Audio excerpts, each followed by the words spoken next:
Now to Tom Brady, the Buccaneer. Yep, he's a Buccaneer. On ESPN.com, Ian O'Connor writes about the oft-stated philosophy of Bruce Arians of win or lose, we booze. And Ian also writes about one friend of Tom Brady saying that he was Belichicked out after 20 years and was looking forward to this philosophy of Bruce Arians of, hey, let's go grab a couple of beers and sneak in 9 holes, that Tom Brady would find that philosophy refreshing. However, some around the NFL, according to Ian O'Connor, have issues with that for Tom Brady, saying that this is going to make him quickly miss the Belichick philosophy of this, almost maniacally dedicated and disciplined philosophy and structure and approach. So, Shannon Sharpe, do you think that Tom Brady will soon have a problem with Bruce Arians? Well, Skip, when you've heard a singular voice for 20 years, it's going to take some getting used to. For me, Skip, my years with Denver, with Mike Shanahan, everybody was on time. You showed up to the meeting. Nobody walked into the meeting late. Well, I go to Baltimore, and guys, Brian is standing up there talking in the morning meeting, and guys are still filing in. Skip, that bothered me. I'm like, wait a minute. Were you moonlighting? Last I checked, everybody's making enough money. This should be your only job. You should be able to get here on time. And for me, my thought process was, Skip, why the hell you think your time is more important than mine? If I got up and got here on time, you should get up and get on time. So I'm sure there might be instances and situations where things that Tom knows would not fly in New England, where Bruce Arians let fly in Tampa. And I think the biggest thing Skip, I believe that they probably already had this conversation. The only thing that I told Brian, Skip, when I signed Brian Billick, who was the head coach, the only thing that I told him, I said, you can coach me. You can coach me hard, even in front of the team, but you can't curse me. That's all I ask of you, is don't curse me, because I'm not receptive to that, and you're not going to like what you're going to get back in return. So, Skip, I believe Tom Brady has already had a conversation with Bruce, kind of what the expectations are. Now, for me, Skip, this notion, and coaches, and for the most part, most NFL coaches believe in this. If you don't spend at least 14 hours in the office a day, Skip, you're not getting anything done. I don't believe that.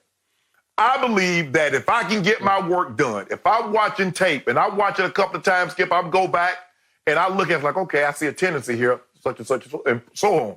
Skip, this notion that you got to spend 14 hours is kind of like taking a test.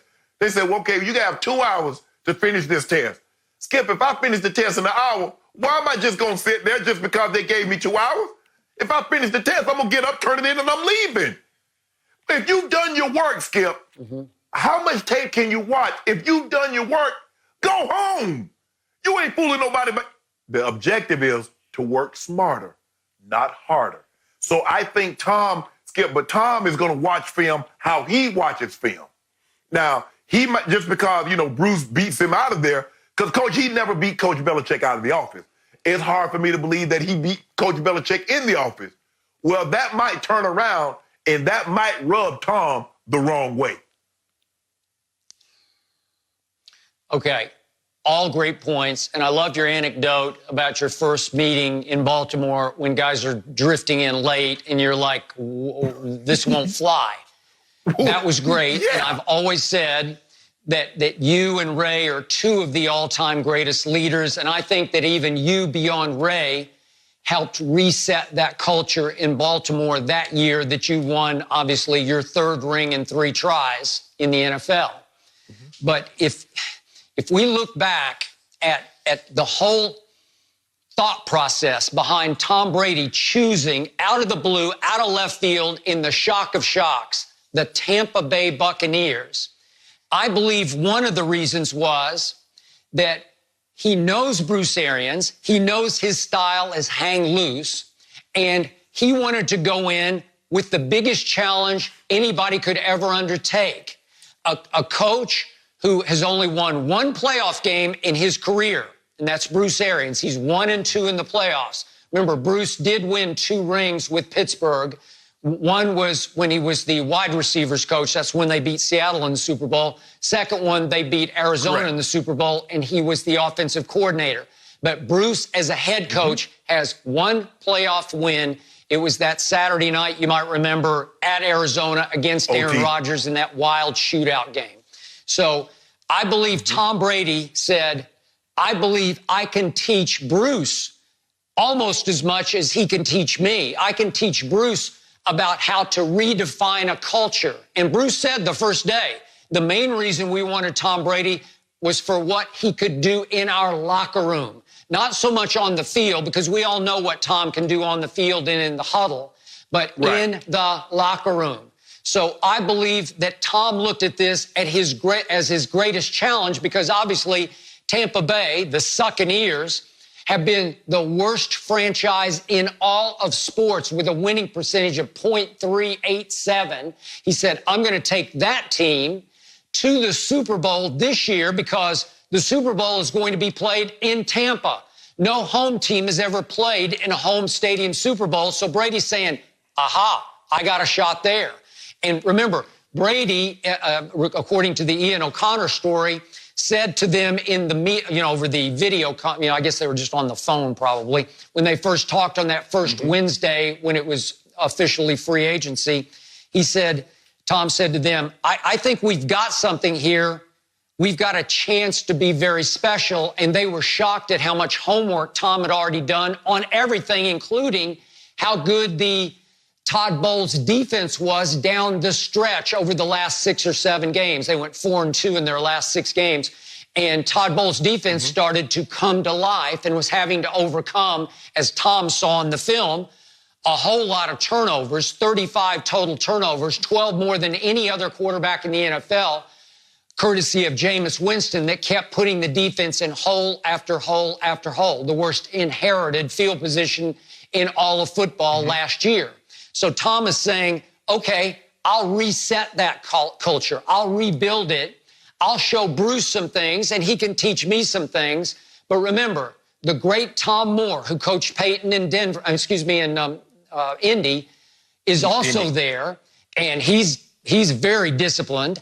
And Clyde Christensen's been around. I think he's a hard worker. So I think Tom thought, okay, Bruce was with Peyton in Peyton's first 3 years in pro football. So maybe that structure, Peyton's obviously fanatically dedicated to practicing and film watching. So that probably rubbed off on Bruce Arians. So to me, I look at this as the ideal challenge for Tom Brady. And I think Bruce Arians will start to see and feel that, maybe this is the way I should have been doing it my whole career. Maybe I should be more like Tom. Nobody can match Tom in after practice at home film study, because he's obsessed with it. He's like a film nerd at home. So again, Bruce can go have a beer or two after practice. Tom's going home to watch tape. So to me, I don't see that this will be that discouraging to Tom. And there will be also a new fun side of all this that I do think he missed as he got Belichicked for 20 years in New England. Skip, if you look at it, let's look at this in a political term. Okay, Tom Brady probably was in a situation where you look at, we had President Obama for 12 years, and we go all the way to the right with President Trump. Okay, if you look at how teams normally get coaches, look at Philly. They had Andy Reid. Who did they hire, Skip, right after Andy Reid? Chip Kelly, who's directly opposite of Andy Reid. You look at the Giants. They have Jim Fossil. Who do they hire after Jim Fossil? They hired Tom Coughlin. So you see how the pendulum swings, Skip? It doesn't swing to the middle. It swings way. So you either way over here, and they're like, we got to get way to the right. And then what you try to do is it swings back, and you try to somehow come to the middle. It seems like Tom was way to the right, Skip, and he wanted to come he didn't stop in the middle. He didn't stop 3/4. He went totally to the left, because Bruce BA is by all, but from everything I've heard, is a total player's coach. He's very matter of fact. He had no problem. You heard what he said when they asked him about Jameis. He's like, hell, we won with that quarterback. I'm sure we can win with another one. Most coaches wouldn't be that blunt, Skip, but he's like, look, get your work done, get home. Most coaches get your work done and find some more work to do. BA is like, okay, we work on the field, we done. We set a certain time, Skip. For Mike, I mean, there was no, okay, we'll do the play tomorrow. If you mess the play up, Mike says, run it again. Mike didn't care. He might, yeah, we had a schedule, Skip. Okay, we set practice, hour 45, 2 hours. Sometimes practice was 2 hours and 5 minutes. Mike didn't care if we went over. You was going to do it until you got it right. And if you need to be out there for 3 hours, you're going to be out there for 3 hours. BA seems to be, Skip, look, we're here. We're going to get the work done. Mistakes will be made. But I don't know if that's going to fly, Skip, because Coach Belichick and Tom is used to getting everything perfect. He wanted everything right on the practice field to be perfect because when it came game time, it would be second nature and it would have no choice but to be perfect because all you've ever done was do it perfectly. Okay, I hear you. And I do believe maybe early on, not sure what kind of season we're going to have, how much training camp, if any, we're going to have, even if we're going to have real games. I hope so. But whatever practice time they have, there may be some culture shock early on for Tom Brady. He may have to take over a little bit more in practice than he did for Belichick. Maybe he has to play the Belichick role a little bit in practice. Maybe he has to take over and say, we got to run this again until we get it right. And yet, Shannon, I always say this about Tom Brady. This may be his greatest attribute. For the GOAT, he is eminently coachable. He allowed Bill Belichick to coach him, to criticize him, especially in front of the team in film session and in practice, because he knew it was best for the team if he let Belichick get away with that. It sent a good message that I'm not any better than anybody else, so we all have to follow the lead of the head coach. And again, the reason I think Belichick is going to struggle so mightily this year is because he's not going to have that buffer, that leader in the locker room that was Tom Brady, who was constantly telling disgruntled players, hey, it's okay. That's just the way he is. Just swallow it, accept it, move on to tomorrow, because we're going to go win the championship this year just like we won it last year. And once Brady had track record to show the locker room, this works this way. If you'll just listen to me and in turn listen to him, it will work. Then they had a beautiful arrangement that I think Belichick is going to miss more than Brady misses. But again, Brady loves to learn. I think that's why he continues to evolve at age going on 43. So Bruce Arians isn't good as a quarterback coach.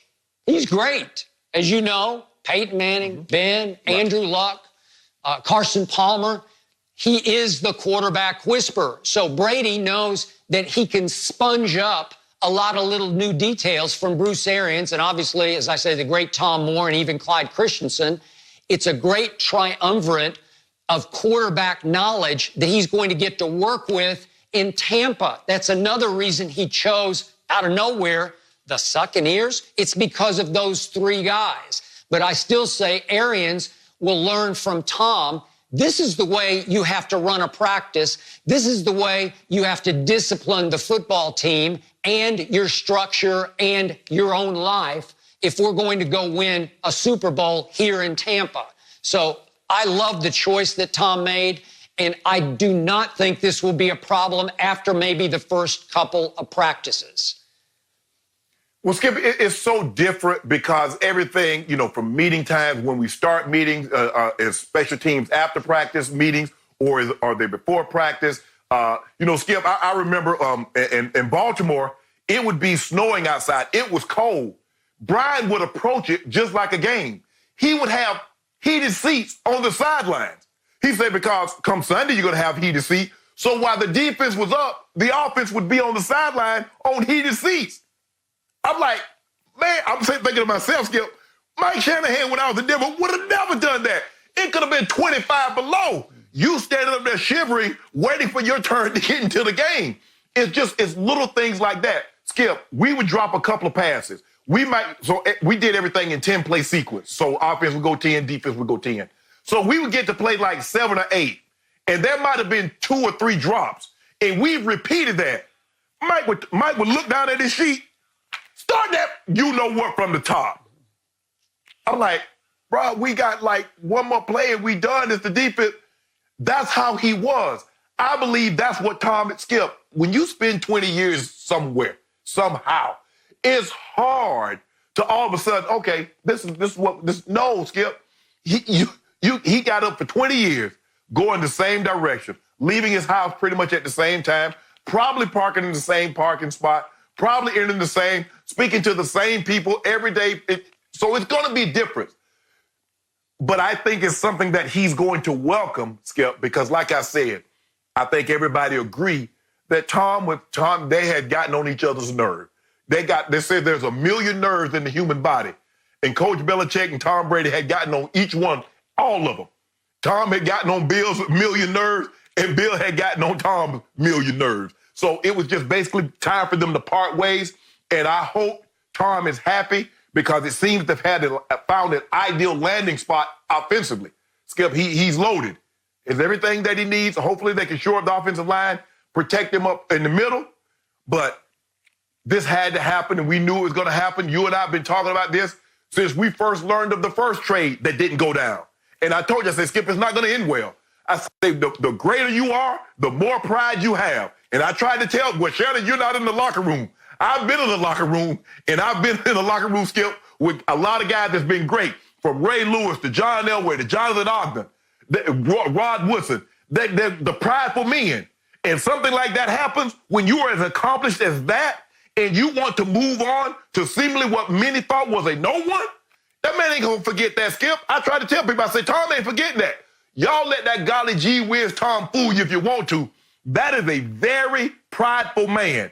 And his pride has been damaged after all he's done. They try to move him out in season, not after an injury. Skip, if he tears something, we could have understood it. But Skip, he did tear his knee or his shoulder, yada, yada, yada. Skip, by all indications, Tom Brady was perfectly healthy, and they were willing to move on. Tom never forgot that. He never forgot it, and he never forgave Coach Belichick. Even though Mr. Kraft pulled a power play and says, Bill, you will get rid of Jimmy G, he never forgave, he never forgot. They put on a great, you remember the Centennial, the 100 greatest players, and he and Coach Belichick was on stage, and I love you, Tom. It's a pleasure playing for you, and it's a great coaching you, all that. Yeah, that sounds good. But I'm telling you, as a player, and I've never professed that I was great as Tom Brady, but Skip, when you're accomplished, you got hella pride. And when someone does something like that, it ain't gonna be the same. Yeah, I'm gonna be professional because I got a brand to uphold. I'm not gonna bash you, but boy, I'm never forgetting this. Never, ever. So I thought for a second there we almost had a first here on Undisputed because Shannon Sharpe said, I never professed I was great. And then there was a ... a little pause as Tom Brady. And I'm thinking, wait a second, you're going to say you never professed you're great? You profess you're all-time great every day, every minute, every hour on Undisputed. You know every stat by heart. And yeah, okay, no, you're not. But the point is, you never professed you're as great as Tom Brady. Well, duh. I mean, he's only the GOAT. And you have actually admitted you're not even the GOAT of tight ends. Yeah, see, I see what you try to do.